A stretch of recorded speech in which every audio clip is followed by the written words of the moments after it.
Miss Teacher. So, magtuturo po ako kung ano pong ibig sabihin ng place volume. So, ayun po. Ito po, sulat ko po. Ayan. Dito po sa whiteboard. Ayan.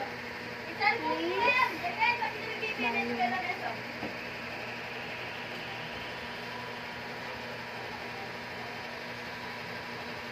Ayan. Ayan po, place volume. Ang ibig sabihin po ng place volume ay 100.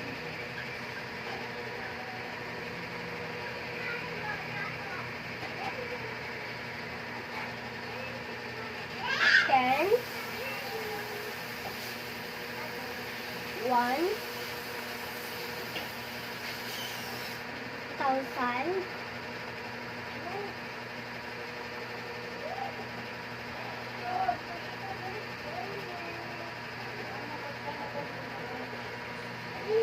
And 10,000.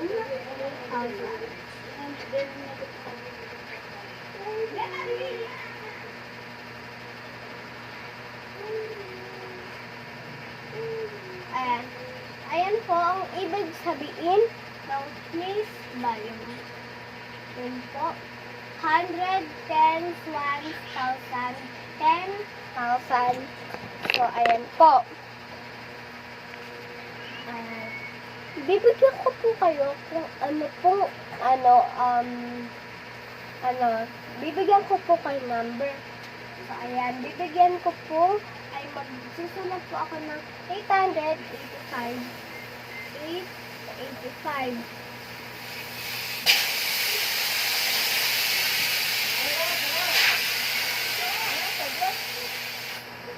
Ako balo. Ayan. 885. Sorry ko, may ginagawa sila. And 885. Excuse me. Pag tatlo lang po ang nakalagay, ibig sabihin 100, 10, 1s lang po ang kailangan natin ilagay dito. Pero, kung nangyari, dadagdagan pa natin yan. 800,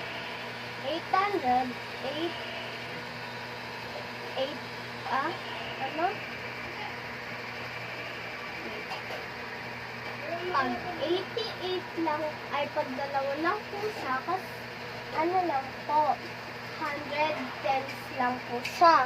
Okay?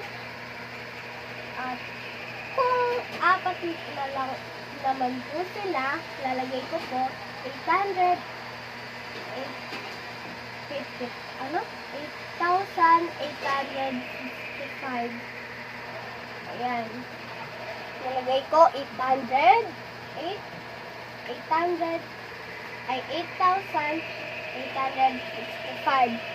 So, apat po sila. Pero, ang kailangan natin, 100, 10, 1,000. Hindi po kasama yung 10,000 kasi po, apat lang po nakalagay. So, pag naman po, yan, 8,805 ay 88,000 and lalagay ko 88,556. So, 5 na po nun sila, diba? 5 na po nun sila. Kasama na po nun 10,000. Okay? So, yan po ang ibig sabihin ng place volume. 100, 10, 1,000 lang po yan. Hanggang pong 10,000 po yan. So, yun lang po. Salamat sa panonood.